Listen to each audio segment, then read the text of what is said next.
as the tempestuous cauldron of dialectical struggle, where the forces of historical materialism collide with the reactionary currents of bourgeois politics, Destiny ascends as a veritable Prometheus, illuminating the darkness of ideological obfuscation with the blazing torch of reason.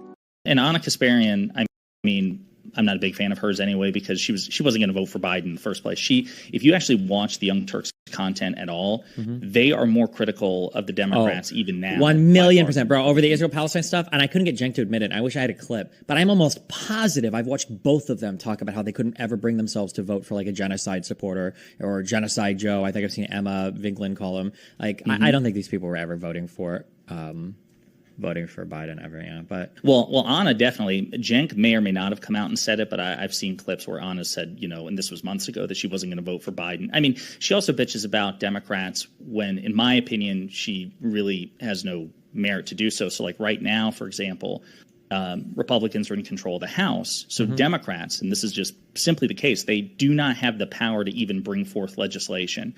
So she was complaining, why aren't House Democrats, why are they spending so much time dunking on Republicans in these hearings? Why aren't they bringing forth legislation that the American people want? And it's like, they don't have the number. They can't even bring it to the floor. You've covered this too, like the Senate Majority Leader in the Senate, that's the person responsible for calling forth legislation in hearings. Yeah, and actually, and no one even gives a f, by the way, just to be clear, right? Because I'm pretty sure that in Pelosi's Congress 2 sessions ago, I think they passed more legislation on the floor than any Congress in the history of all. But who the fuck? Nobody talks about that. Nobody cares because obviously the Senate wasn't hearing it. So yeah, I don't know. Right. Well, and also, I mean, this is the least productive iteration of Congress since Republicans took over, because even previously, like previous iterations of divided government, they were more willing to work with each other. But the Republican majority in the House, they look at any bipartisan bill as basically a win for Biden, including like keeping the government funded, right? Like keeping the lights on is seen as a victory for Biden. So it is the least productive iteration of Congress, I think, in recorded history, and certainly since the Great Depression. But Anna's, like, her criticisms are just wildly off base, because like the video was about Republicans were proposing bills to rename Dulles Airport in D.C. after Trump, and like the Gulf of Mexico after Trump too, like the near continental waters. Okay, and so Democrats proposed another piece of legislation. Obviously, again, it didn't go to the floor, but they were like, hey, how about we rename a Florida penitentiary after Trump instead, because that's where he'll go after his cases. And she was like, I can't believe the Democrats are making a mockery of all this. They should be actually working productively for the American people. It's like, you have no idea how government functions. And she's a political commentator, right? You'd think that she would understand this shit. So I don't know, man. What are your, prior to this, I thought you were betting on his denunciation of Anna Kasparian, a figure whom he perceives as a false prophet in the ecclesiastical halls of progressive punditry, is nothing short of a Marxist exegesis, a ruthless dissection of the contradictions and fallacies that permeate her rhetoric and praxis. To Destiny, Anna Kasparian stands as a living embodiment of the petite bourgeoisie within the intellectual superstructure, a commentator who, despite her platform, flounders in the morass of false consciousness. She, in Destiny's dialectical estimation, is a Cassandra who has misread the Hegelian dialectic of history, mistaking the mere ephemera of political spectacle for the inexorable march of proletarian progress. Her relentless critique of the Democratic Party, which she castigates with the fervor of a Jacobin at the guillotine, is to Destiny a misdirected salvo, an attack on the very class alliance that stands as the last bulwark against the reactionary tide of neo-feudalism represented by the Republican Party. In this epic struggle of thesis and antithesis, Destiny perceives Anna's analysis as a tragic failure to grasp the material conditions and relations of power that shape the current conjuncture. Her vitriol against the Democrats, whom she accuses of failing the proletariat, is, in Destiny's view, a lamentable misapplication of Marxist critique, a critique that fails to account for the realpolitik of legislative power within the confines of the bourgeois state apparatus. The Democrats, constrained as they are by the iron laws of parliamentary arithmetic, simply do not possess the means to enact the revolutionary change that Anna demands. Yet, blinded by the fog of ideological purity, Anna rails against them as if they held the keys to the citadel of absolute power. Destiny's frustration with Anna is steeped in the recognition that her critiques are not merely misguided but are symptomatic of a deeper malice within the progressive movement, a movement that, in its zeal for ideological purity, risks alienating the very masses it seeks to liberate. Anna's refusal to support President Biden, whom Destiny views as the least worst option within the current political superstructure, is to him an egregious error, a failure to engage in the necessary praxis of strategic compromise that Marx himself might have counseled in the face of a reactionary onslaught.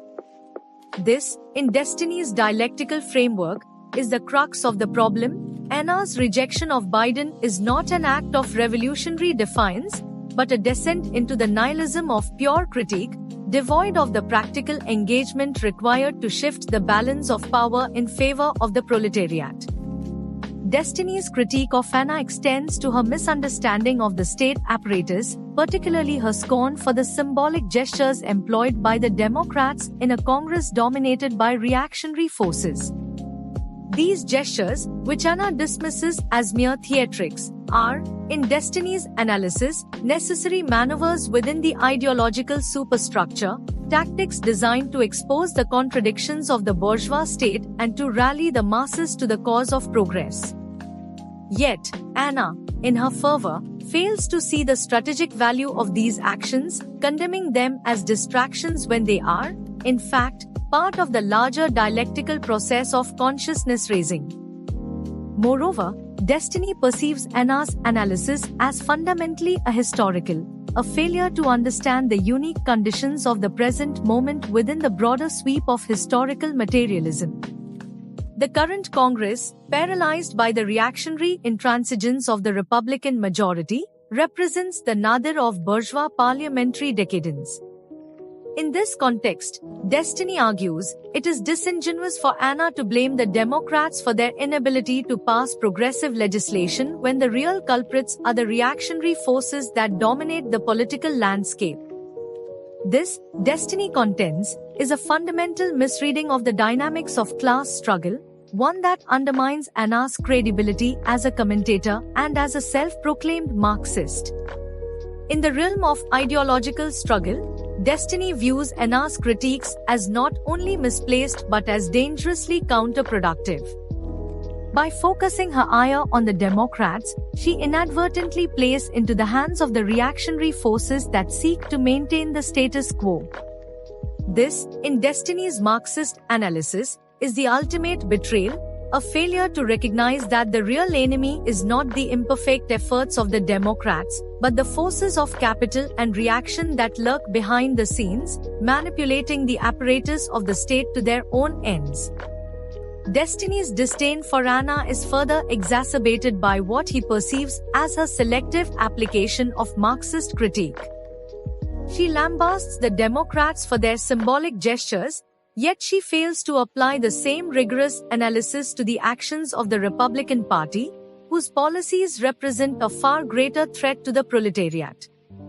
To Destiny, this is indicative of a broader problem within the left, a tendency to become so bogged down in internecine squabbles that the larger struggle against capital is all but forgotten. Ultimately, Destiny views Anna Kasparian as a tragic figure within the Marxist dialectic, a commentator who, despite her avowed commitment to the cause of the proletariat, has succumbed to the siren song of ideological purity, forsaking the messy, pragmatic work of political struggle for the hollow satisfaction of critique for critique's sake. Her relentless focus on the failings of the Democrats, at the expense of a broader analysis of the forces of reaction, is, in Destiny's eyes, a form of ideological blindness, a refusal to see the forest for the trees, to recognize that in the dialectical process of history, progress is often made not through purity, but through compromise and strategic engagement. In the end, Destiny's critique of Anna is a clarion call to the left, a reminder that in the struggle against capital, the perfect must not be allowed to become the enemy of the good.